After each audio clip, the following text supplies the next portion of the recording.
Hey, everybody. Thanks for listening to another experience of me and Paranormal You. This is your buddy Ryan Singer. We are at the end of January, headed into February for listening to this as it comes out. Um, Excited today because talking to another warm weather lover, Tom Paladino. Thanks for joining me today, Tom. It's a pleasure to be here. I give you my warm regards. Yeah, and I send them right back to you. Now we're going to talk about scalar energy. Tom, you, if I'm not mistaken here, and you can clarify for everybody, but an energy researcher using scalar energy to assist in healing and things of that nature. Is that about right? That's one of the aspects. Yes. So we'll start Okay. with that. That's great. Okay. Cool. Yeah. Yeah. Um, it's interesting because people who listen to this program, they know I just go on and on and on about, there's a shamanic Reiki healer I use, and I love Reiki healing. My mom studied Reiki when I was a kid, and this is, back in the 80s in Southern Ohio, and I'm well aware of the benefits of energy healing when it comes to its effectiveness, and that it's not so woo. A lot of people will think in the scientific community specifically, they think it's all quackery and woo and garbage, and but for people over here who have experience and are open minded and just understand that there's so much we don't fully understand scientifically, we know that there's lots of opportunities out there for us to try to find balance in our bodies and our energy and so on, right? Thank you. That's the way I look at it. Scalar energy is an emerging science, and you have to become a student. You have to become a pupil. You don't know this. Trust me, you don't know this. It's all groundbreaking research. You can't read this from a college textbook. So it's a learning experience for most people, and I would welcome that. But there's a great deal of science behind this, and it is indeed valid. What's the before we get into like the nuts and bolts of it, I am curious. We were talking just briefly before we started recording, and you're a New York kid growing up. You're no longer living down there. You're living where it's warm now. But I'm curious about the journey that Tom makes. Were you always interested in like the outside the box stuff, even as a kid? Yes. Yeah, I'm not the type that's going to eat a stale bologna sandwich. I always want to do something different in life. And scalar energy research is indeed different. And the reason I say that, it's not recognized by conventional science today. You have great men like Nikola Tesla who discovered how to control, harness scalar energy. To this day, his discoveries, his inventions are still a mystery to people because again, it's an emerging science. We have so much to learn. You do have to think outside the box and consider this. Scalar energy is another dimension. It's not electricity or magnetism. So there's two energies, and very few people will realize or really be able to grasp the fact that there's something more than electromagnetic energy. There's a second dimension. That other dimension is scalar energy. And again, it's quite profound, but this is going to rewrite the physics books. Yeah, it's interesting because I was just reading late last night. There's this book called The Death of Forever by I think it's Daryl Rainey, who's passed on, but and specifically I was reading about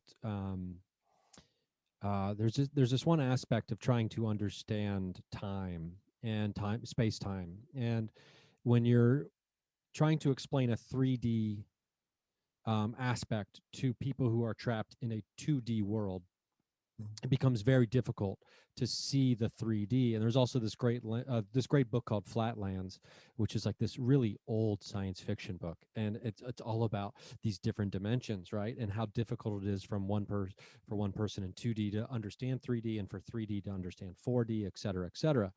And so this resonates with me right now. I mean, in a very synchronistic way, which makes sense, that this is even part of the conversation. I didn't know Tesla was involved, and I love Tesla. and and all the amazing and the magical things that came from that man's mind. Yeah.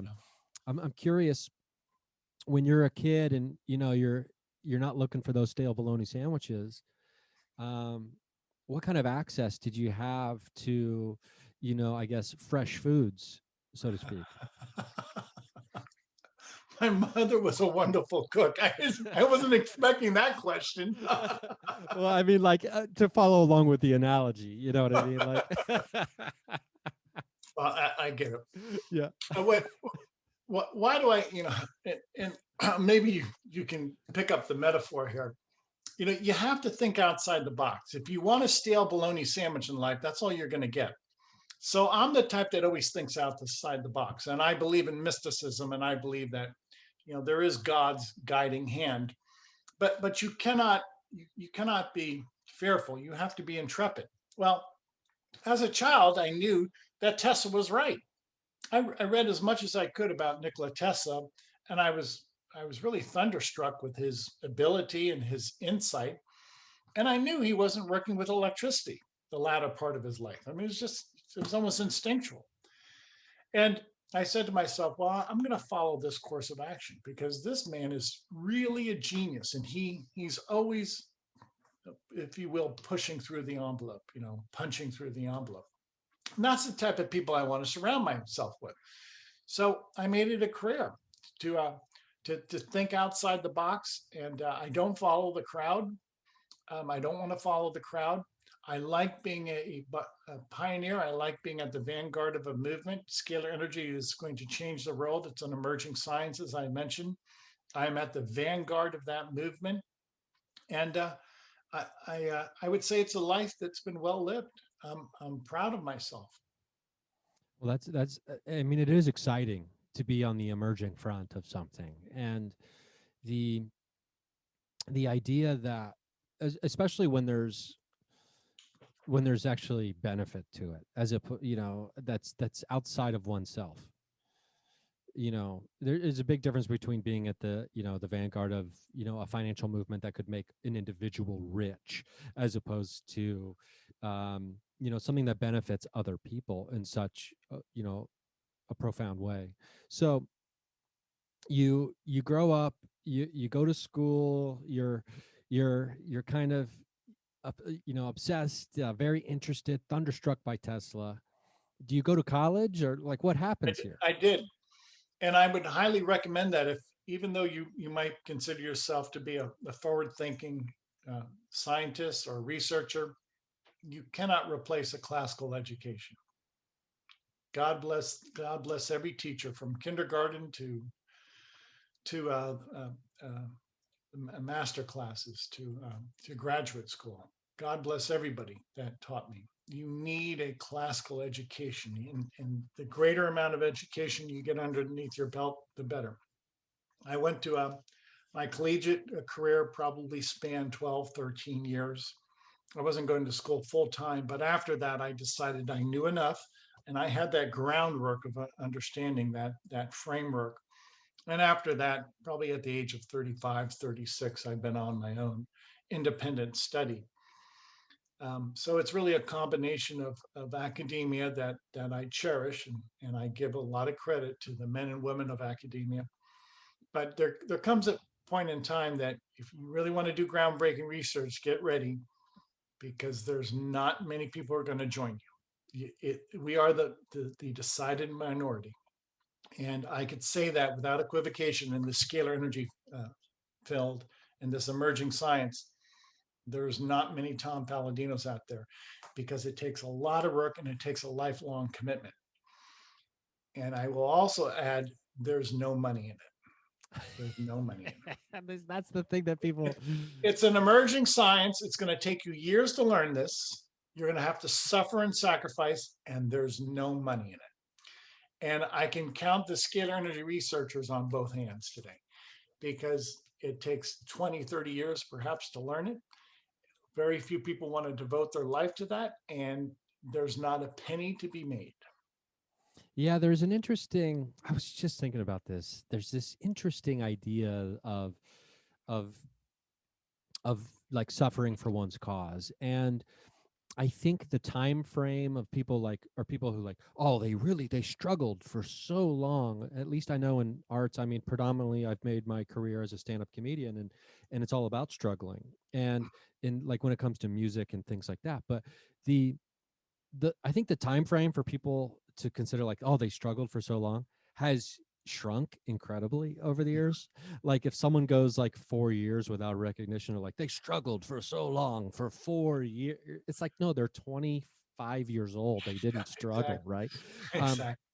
the idea of putting in the time and the effort for something that is a, I don't know, to be a true believer, I suppose we can even use that kind of terminology. I think it fits here for all kinds of things. You have to be a true believer in the thing that it is that you're called to, right? Yeah, yeah, Um, yeah. and so that time and that energy is never wasted You're right. when it is used in such a way. Yeah, yeah. You're right. I just I look at any really what I would consider scientific exegetical study. If you really take something to exegesis, it's going to take years. Not a superficial understanding. To really understand a science, it take you 5, 10, 20 years. And that's the point of my life now. I'm 60 years of age. I would not change my history at all. I'm happy that I've pursued this course of action, but every year I learned something new. I had a fantastic discovery in my laboratory in the past few days, simply because I'm continuing to think outside the box and I'm continuing to learn. It's never ending, but you have to challenge yourself. You always have to try. So at age 60, I had a aha moment in my laboratory, and I'll elucidate on that. But the point is, you really have to want to do this. This has to be part of your fabric. No, otherwise, why would you study 11 hours a day? That doesn't make sense to me. You won't, and you won't Yeah, succeed. yeah, I think that's the simple answer, right? You just won't. I mean, you might do it for like 4 days and then be like, yeah, I don't think this is for me. Uh, yeah, I'm gonna go back to binging some HBO Max. The I think the interesting component here too that can be examined is the it's like the need for knowledge, the quest for discovery, and then you pair that with the desire to help, right? Which I think so much of science, it can be overlooked, uh, that so much of the quest for scientific discovery is trying to elucidate and trying to help humanity in some way, whether it's to better understand us or the world we live in, or to be able to better help, heal, cure, feed, grow, et cetera, right? Yeah, thank you. And I like that. And you know, apparently you're a comedian, and you see how long it's taken you in life to understand that timing is so important, and you have to connect with your audience. And that's the art of comedy that I don't necessarily have. So whatever your proclivity in life, I admire anybody who can stick to a discipline or an art, call it what you will, and to find your calling in life. And to me, that's a godsend. Yeah, and I'm curious, when it comes to like, I mean, you speak of the laboratory, and maybe we can get into that a little bit later too, but the like,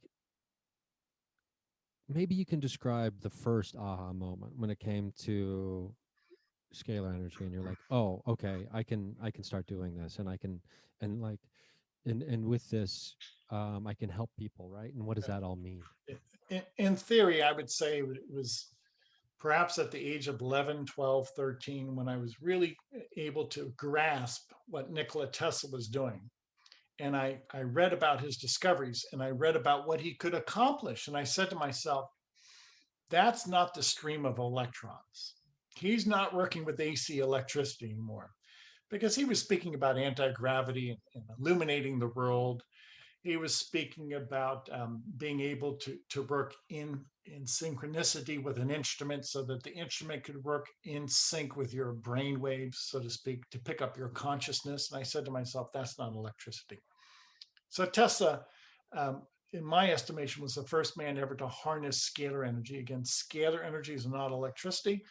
Why do I like scalar energy? It can do so much more than that of electricity. Electricity really is an inferior type of energy. It's once we understand, you could compare the two side by side, vis-a-vis, and electricity cannot hold a candle to scalar energy. So as an adolescent, I studied Tesla. I knew he was on to something. Tesla spoke about illuminating the world or providing power to the world by way of wireless transmission. So if you look at the electrical grid today, it's a wire transmission. Why was Tesla alluding to a wireless transmission? Because scalar energy does not fall off over distance, over time. So if he was simply concentrating on electricity, electricity does experience entropy. But with his towers, he built scalar energy towers. That was wireless transmission. Obviously, there were no wires attached to his towers.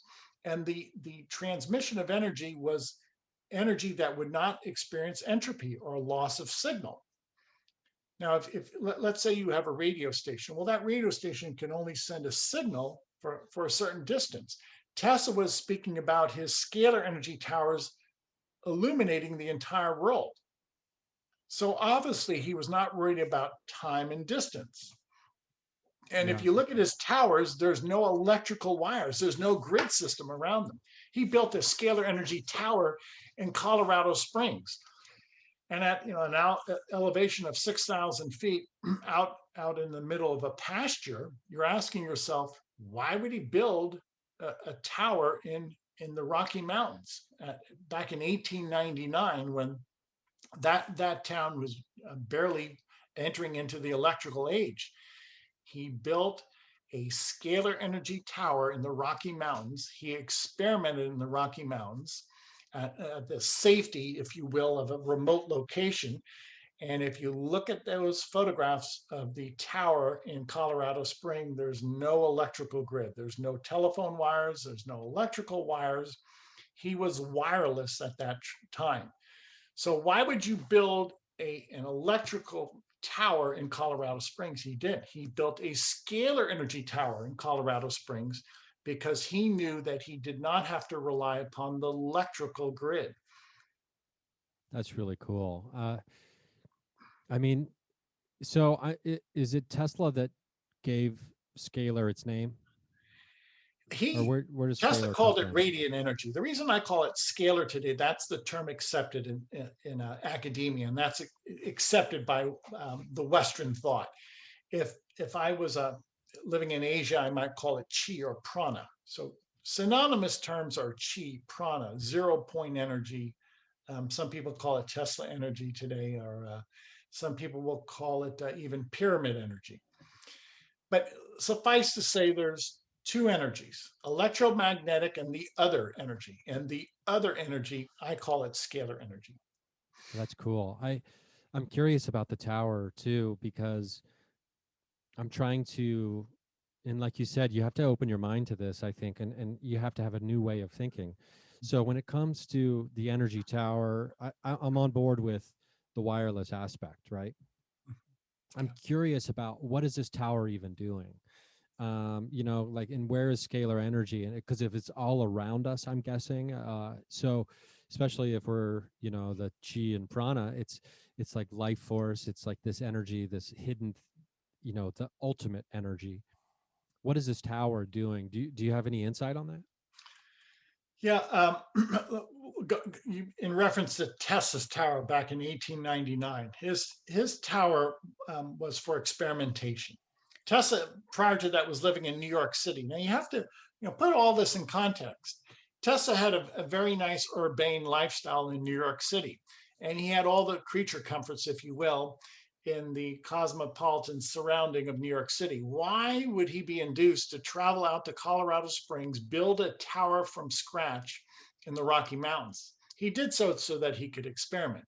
And he needed to be at that elevation because he really wanted to connect, if you will, to the ambient scalar energy at that altitude. And many times it was said during his experiments in Colorado Springs, he was producing lightning bolts of 20, 30, 40 feet in length. Well, you obviously don't want to produce lightning bolts in downtown New York City. So for the sake of experimentation, what a mind he was. For the sake of an experimentation, I would likewise move to Colorado Springs if I was going to be experimenting with man-made lightning bolts. After that, after he had learned from his experience in Colorado Springs, he went back and he built a tower in a scalar tower in Long Island, New York. So in 1899, that was the year of experimentation in Colorado Springs. After that, after the turn of the century, he had some funding and he started to build a scalar energy tower in Long Island, New York. But the funding was cut short and Tesla could never realize his dream. Yeah, and there's so many murky details surrounding, the death of Tesla and his writings, all of his workings, and who got them. And I don't even remember, was there, if there was some strange fire or something, but because wasn't he in a hotel at the end of his death? I mean, do you know? Yeah, he Yeah, he spent most of his life in a hotel, and he was just consumed with his work. And the day he died, his notes were confiscated by the United States government. They've never been released to the public. All of his inventions were confiscated. So he was obviously a threat to not only the United States government, but to perhaps the elite. You want to call them maybe the Illuminati or the One World Order. Call it what you will, because technology upsets the apple cart. You realize that, Ryan. So yeah. Tesla's technology was about to upset the military industrial complex. For sure, and we're seeing that unfold currently, like in real time right now, with the app Robinhood, which is a stock market app, and Robinhood empowered what they call retail traders in the stock market, and all these hedge funders wanted to short GameStop, this place that just all these retail stores that sell video games, and all these retail vendors, these people, just normal people, said no, we're not going to let that happen, and then they froze it. It's chaos out there right now, but it's empowering the people, right? And so when it comes to powering the people, it's almost the same way as empowering the people, right? And so if we're talking about scalar energy in that way, it is really powering people, right? Yes, it is. Yes, it is. And that's really the scope of my research. If everybody can benefit from this invention, then so be it. I disdain any type of invention that's just meant for the elite or just to enrich people. And I'm sure God will continue to bless me if I continue to share God's largesse. It's not my blessing; it's God's blessing. And Tesla was obviously of the same mentality. So I believe Tesla was blessed. I believe I'm blessed because our heart is in the right place.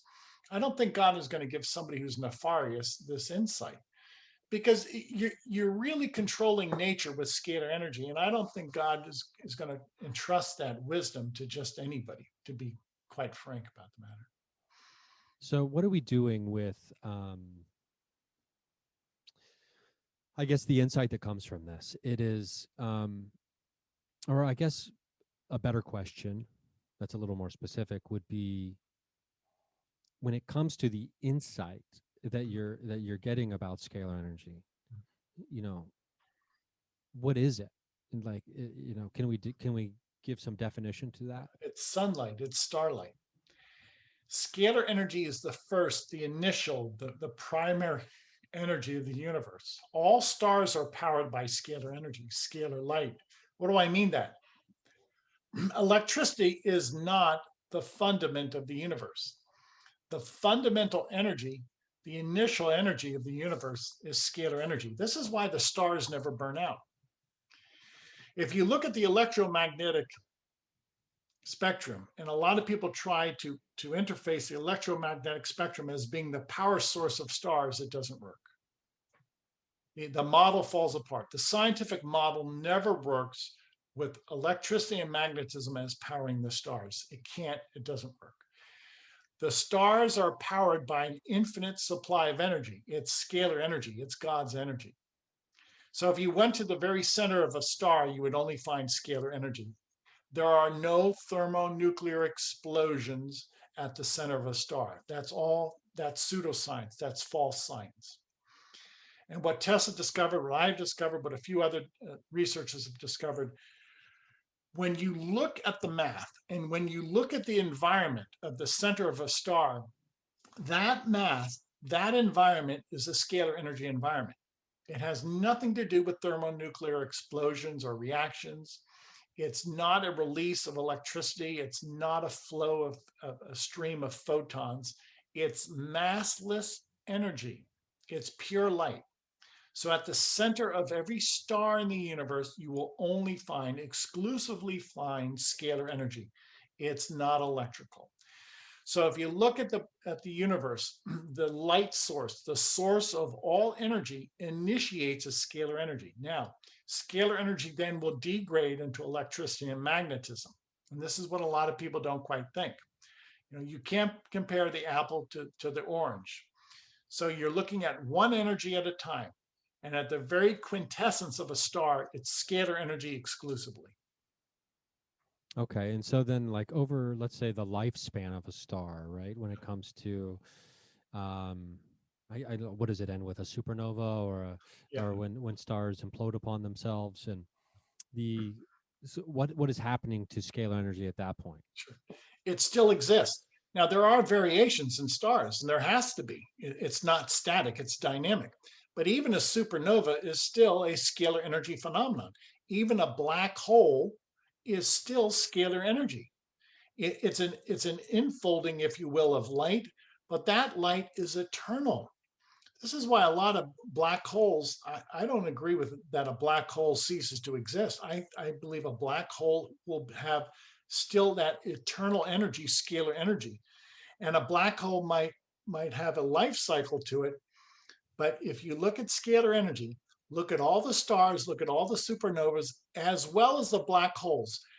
If all of those celestial bodies are being powered by scalar energy, if all of those celestial bodies are being powered by scalar energy, they are eternal. They will never die. They'll go through variations, they have a life cycle, but a black hole, a pulsar, a star, they are eternal because scalar energy is eternal. So it's kind of like you know, cannot be destroyed; it just changes form, Yes, right? yes, Okay, so yes. Many okay, astrophysicists will say, well, we've observed a quasar and it has, there's an anomaly we don't understand, and it's just we don't quite understand the physics. And it's a shame because those astrophysicists are much smarter than that. They don't give themselves enough credit. And I'm going to explain it. There's two energies.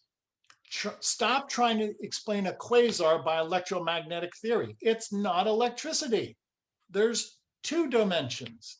So every quasar is a scalar energy celestial being. It's a scalar energy celestial body. So stop trying to equate the apple to the orange. One's an apple, one's an orange.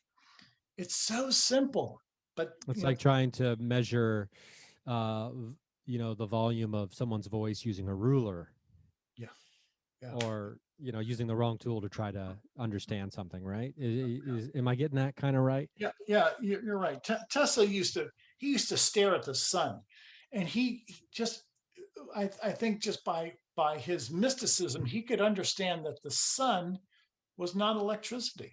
He often referred to the sun as some type of eternal source, and that's what he really wanted to tap into.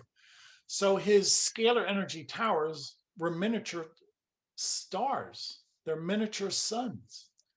That's what's so fascinating about Tesla. To this day, he's a mystery. Yeah, I mean, there's some experts who've studied Tesla, but they only have that tunnel vision that he was working with electricity. The tower in Wardenclyffe was a star, a miniature star. And if you look at Wardenclyffe, it was out in Long Island at the turn of the century. There was no power station. There were no electrical lines from that tower. It was wireless transmission of energy. Well, as you know, electricity dies off, if you will. It experiences entropy.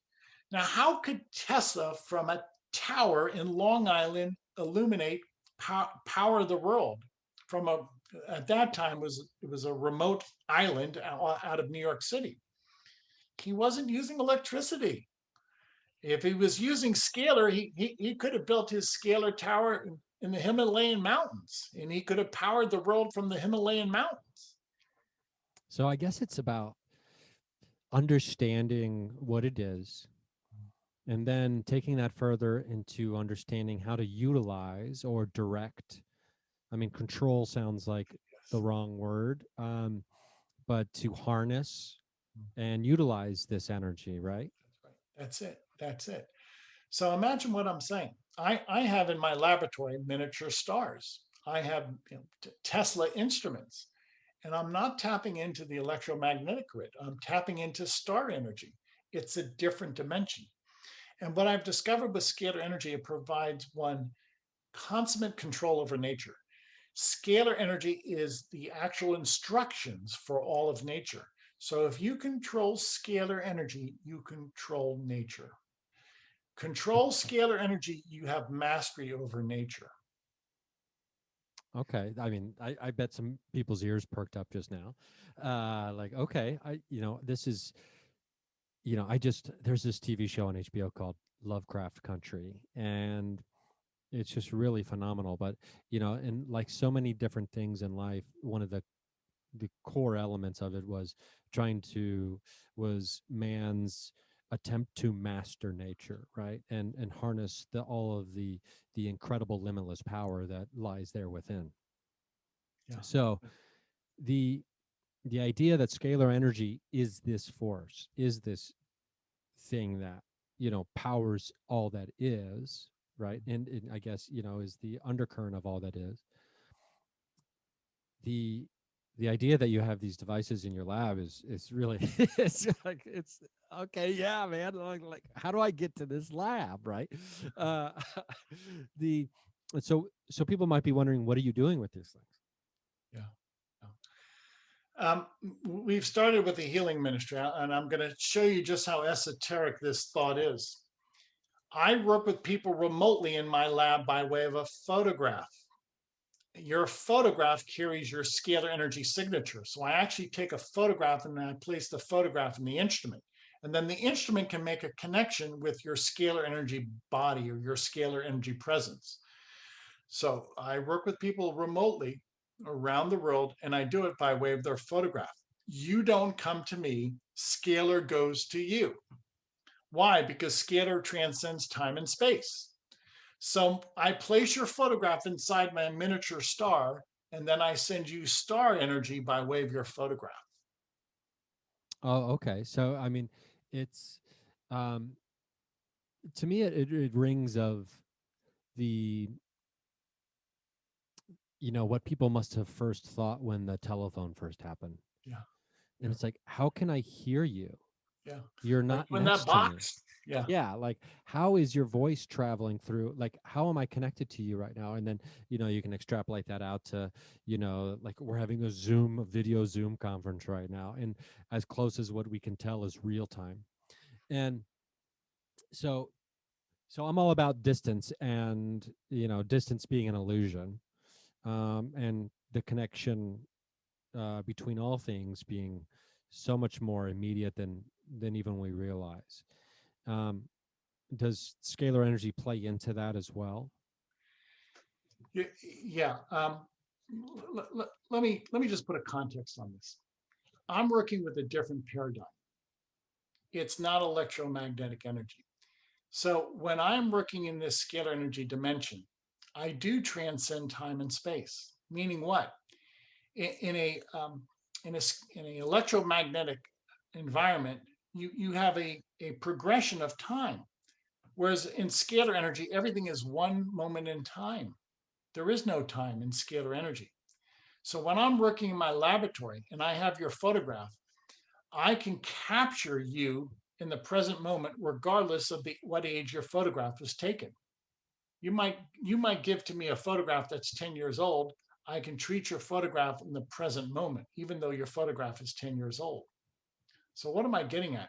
It really is just a different mindset. It opens up a new branch of physics. It opens up a new vocabulary, a new way of looking at reality. And I'm saying to the audience, there are two realities. There's an electromagnetic reality and a scalar energy reality. If I had my druthers, the entire world, the entire universe would be in a scalar energy reality because it's much preferred. It's the dimension of perfection. And what does that look like? Yeah, for people who are curious, like when you say, if you had your druthers, like what does that world look like? It's a world in which you have perfect communication, perfect coherence, peace, order. I'll give you, for instance, why do we suffer from disease or death? Why do we have these bodily aches and pains? Because we live in an electromagnetic environment, which is disordered. If we could live immersed in a scalar energy force field, that's perfect communication, that's perfect instructions, that's eternal life. Remember, scalar energy does not degrade. So if you're in a scalar energy environment, your body will not degrade. You'll live forever. Okay, so I mean, for all the people out there seeking physical immortality, this is right in their wheelhouse, right? Yes, it is. This is um, it.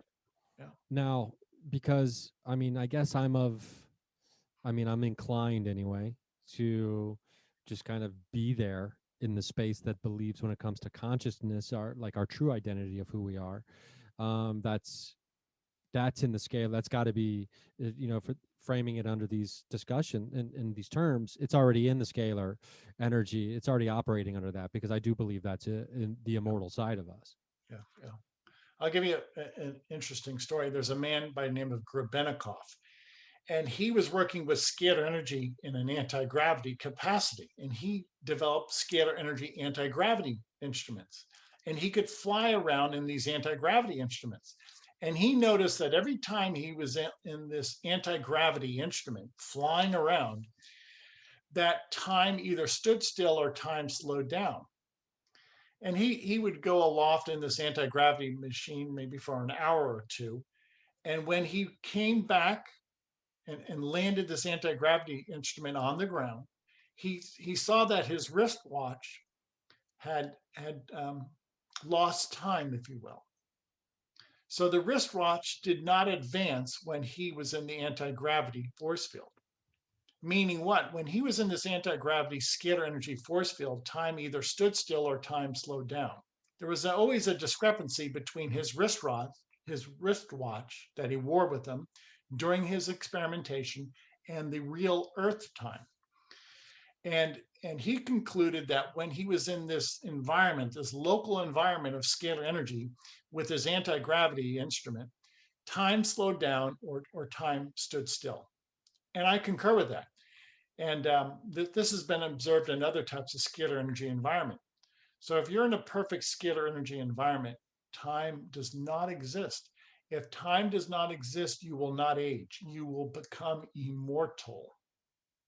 Wow, that's fascinating.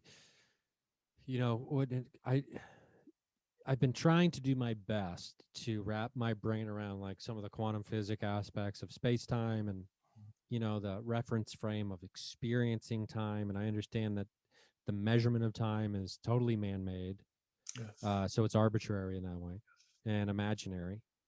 um, and the one thing that I see that certain scientists will say, it doesn't matter what environment you are in as far as like the experience of time and whether short, fast, or whatever, it's that the heart still beats, right?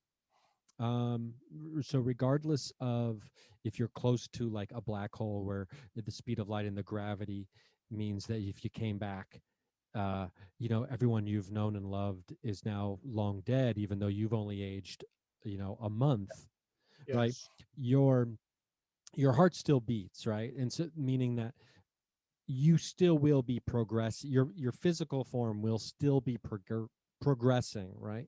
Yeah. So but correct me if I'm wrong, but what you're saying here is in this perfect scalar environment, if time stands still, your heart still beats, Yes. I believe. but Yeah. you don't physically age. I believe so. I think that's Okay. accurate. Because when this man Grebennikov was experimenting with this scalar energy force field, he obviously he had biochemical reactions. But what he observed was that he never felt gravity, the influence of gravity in this cocoon, in this environment, this anti-gravity environment. Many times he became invisible. He was indeed outside of time, or time slowed down for him. Um, and he always felt energized in this scalar energy environment. So it's a different environment. It's a different physics book. It will require a new and a very a organic understanding of this new and emerging science. You cannot compare the apple to the orange. It just doesn't This work. is so cool because, and I think this ties in. We're going to find out here in a second. But I've been having a lot of conversations with friends of mine in the world of paranormal and the esoteric, the mystical, supernatural, about the what I believe is a hindrance of the paranormal communities seeking out in almost desperate ways the affirmation of the scientific community in an effort to gain some kind of mainstream credibility.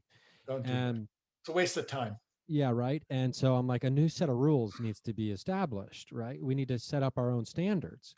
And Yes. then another friend of mine, who I've talked to a couple times, who has, is in conversations with an entity, um, said that, the answer I'm looking for, this new system that I want, is something that's old.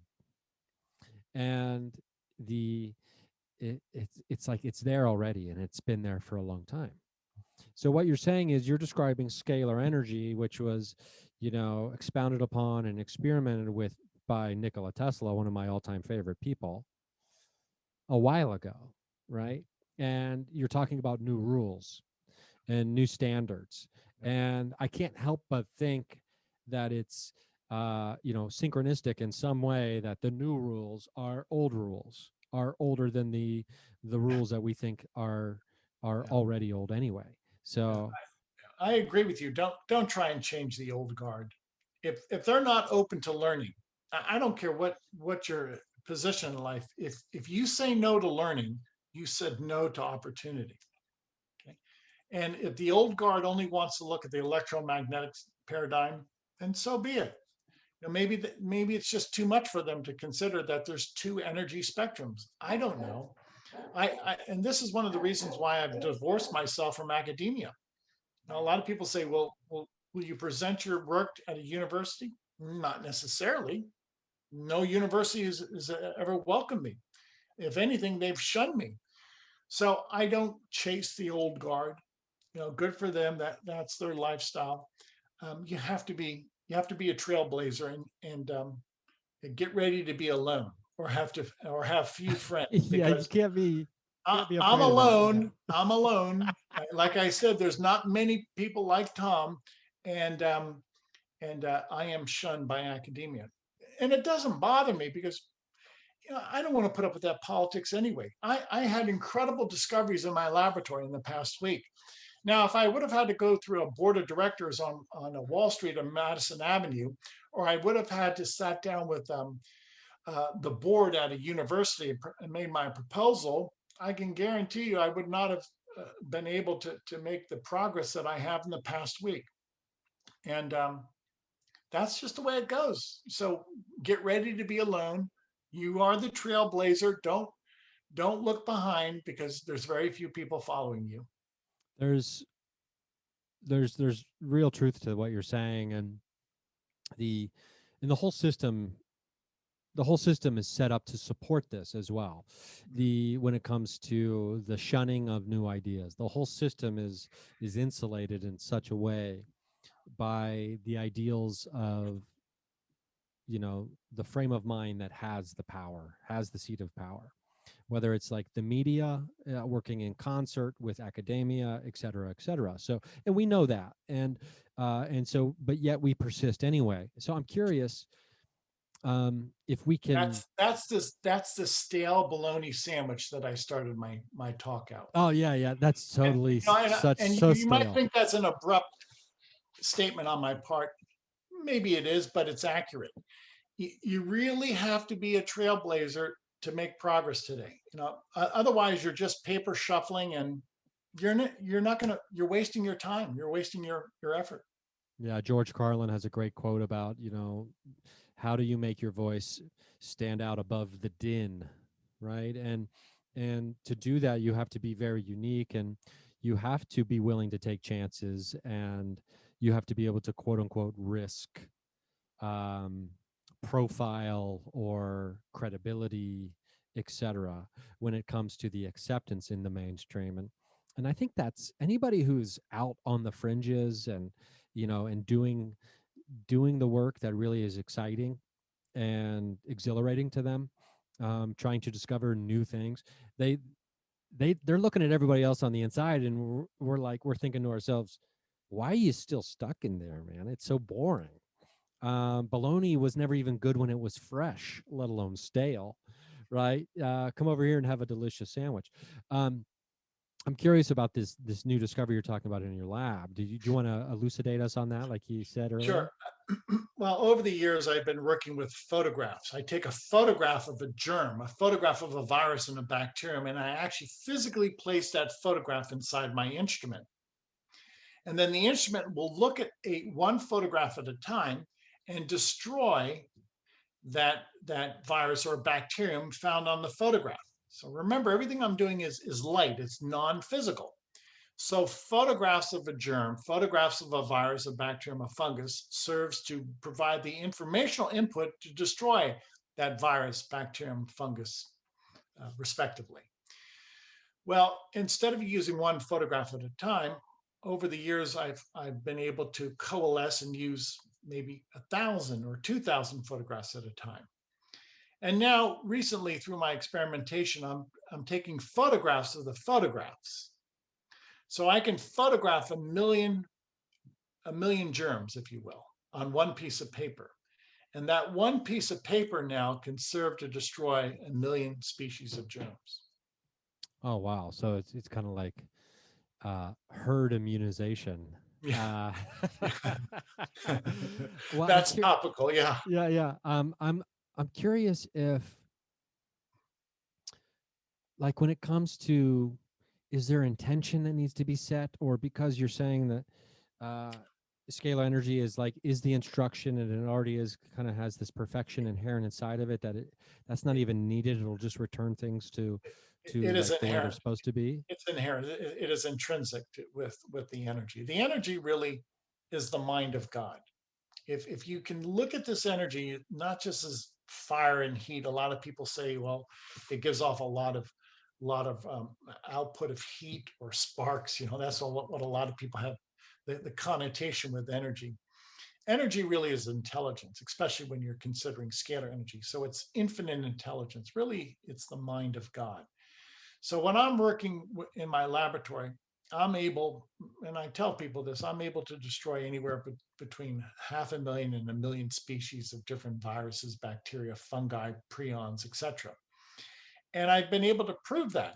But now I'm just able to further, if you will, leverage this instrument and leverage my ability and simply to do that in a shorter period of time. So again, there's no limit to this. The only limit is our lack of imagination. So that's one of my discoveries in the past week. I'm elated because, for instance, I'm working with a tree in Hawaii, the ohia tree, OHIA, the ohia tree. It has a blight, it has a fungal infection. And what I've done, I've taken satellite photographs of the Hawaiian Islands, and I'm able to treat millions of ohia trees within a split second. So within a split second, I can eradicate this fungus from the ceratosis. I'm able to eradicate this plant fungus from the ohia tree. And it, again, working in a scalar energy paradigm, everything is in the present moment. And this plant fungus, ceratocystis, is eradicated in a split second. All because I'm thinking outside the box. I'm not working with one tree at a time. I'm working with millions of trees in Hawaii, and I'm able to reverse the tree blight. Oh wow! And one of my favorite musicians of all time used to go by the name Songs Ohia, and Jason Molina was his name. Unfortunately, he passed away way too young. But so that's really cool. I love, I didn't know that Ohio was a tree this whole time. Yeah. Um, that's really cool. I'm curious when it comes to, like, you're talking about the intelligence of energy, right? And to me that makes sense, and like, and even in the sense of, sometimes I know I use this phrase a lot when I feel like I've got ideas that are really coming to me. It's like I feel like I'm heating up, I'm really cooking. And so I think that the correlation between like talking about heat and then talking about thought, at least in a positive way and a growing way and a creation kind of way, has been there for a long, long time, and probably by no accident necessarily, but maybe it's a happy accident. But so when it comes to the intelligence of this energy, and that doesn't mean that there is motive necessarily, right? Or morality, I I, guess. I would say if this, I believe this is really a divine energy. I mean, who could, first of all, create an infinite number of stars and power an infinite number of stars? You'd have to be an infinite being. So, in order to create an infinite universe, you need an infinite energy, and that forwards my point, and that lends itself to the argument. What type of universe do we have? Is it finite or infinite? It has to be infinite because scalar energy exists. And scalar energy does not know any boundary. It's all encompassing. Scalar energy is omnipresent. So once you're in a scalar energy force field, you're everywhere. You there is no dying off of scalar energy. In other words, it if you will, it fills the universe in an instant. And if it doesn't die off, and if it doesn't trail off, and if it doesn't degrade, then it's everywhere instantaneously. And hence, in order to have scalar energy, you have to have a scalar energy universe, which is an omnipresent universe. If you have an omnipresent energy, you have to have an omnipresent universe. So the two go hand in hand. So for those of who've ever postured, the universe is infinite because scalar energy is infinite. I mean, it makes sense when you think of it. I mean, to me, in that way, the yeah. I mean, it's like, how can you? That's like that great. It's that great old debate. It reminds me of the theological debate of like, how can an all-knowing, all-powerful, all-living God create a world in which there's evil? And it's like this great mind exercise, right? Yeah. So one might ask, how could an all-sacral or scalar, you know, intelligence create a non-scalar universe? And maybe it comes to the idea of, well, what are we willing to see? What reality are we choosing to Yes. live in, right? Yeah. There's two realities. There's a scalar reality and the electromagnetic reality, and both are real. But again, if I had my druthers, the entire universe would be a scalar energy environment. Well, and maybe we'll just well, not even maybe. I'm trying to stop using words like maybe and if. Um, well, we'll have to get there. Yes, we will. We'll just have to get there, Yeah, and all right. Good for yeah, you. yeah. I mean, who doesn't want to get there? Yeah. Why would we not want to get there? There's no reason to not get there. Um, Tom, this has been fun. I'm I've been really enjoying this. I'm curious when it comes to. Um, I'm going to ask this question because I don't know, people might be thinking it, but if not, I'm thinking it, and it's a fun question to ask. When it comes to scalar energy, let's say you afford yourself a, you know, from time to time, a luxury or a, you know what, I need something, I could use a little something. Have you used scalar energy ever, and or like for yourself? Yes. On a daily basis, I'm working with scalar energy, and I perform for myself and my clients what's known as a pathogenic cleanse. meaning on a daily basis, I can eradicate at least 400,000, 500,000 different species of pathogens in my body. Well, what does that mean? Well, in practice, it means I'm germ free on a daily basis. Imagine that. I call it the pathogenic cleanse. These instruments will send information into my body, will break apart the germs in my body. Well, how do we do that? We negate the molecular bonds of viruses and bacteria and fungi. So in practice, I perform a pathogenic cleanse on myself and people who support us, people who patronize us. We call that the scalar energy pathogenic cleanse. So that is one of the functions of scalar energy, to be able to work with people around the world to perform a pathogenic cleanse. And you don't have to leave your home. You simply supply us with your photograph, because your photograph allows us access on that energetic level. That's pretty cool. Do you want to leave people with, I guess, any kind of final thoughts before we wrap this up? Yeah. I don't want this to seem too esoteric, and I don't want this to seem out of everybody's reach. Now, everybody in the world controls scalar energy. Why? Because your heart and your mind are scalar energy organs. Your heart and your mind are incredible scalar energy masterpieces, and your heart and your mind far exceed any scalar energy instrument in my laboratory. The human heart, the human mind are powered by scalar energy, are governed by scalar energy. The human heart, the human mind far exceed any custom built scalar energy instrument that I could ever create. So, what's my point? Be loving, be kind, use your heart, use your mind for good. I love that. I love that. Uh, use your heart, use your mind, be loving, be kind. Use it for good. I love that. Well, you can go to scalarlight.com. That's the website, if I'm not mistaken. Yes. You can find a ton of information about Tom and all the links and the good things there. Yeah, and this has been fun. And Thank you. Likewise. if there's ever some more like great breakthroughs, which I'm sure there will be, I hope you reach out to me, and we'll have to continue the chat at some point in the future. And if I'm down in Florida, you bet I'm going to be trying to come see this laboratory that you're talking about. I look forward to that, Ryan. Maybe Cool. I'll Well, see you in Tom, LA. yeah, this has been fun. And, so check out scalarlight.com. And, and we'll do it again sometime. Thanks again, Tom. Thank you, Ryan.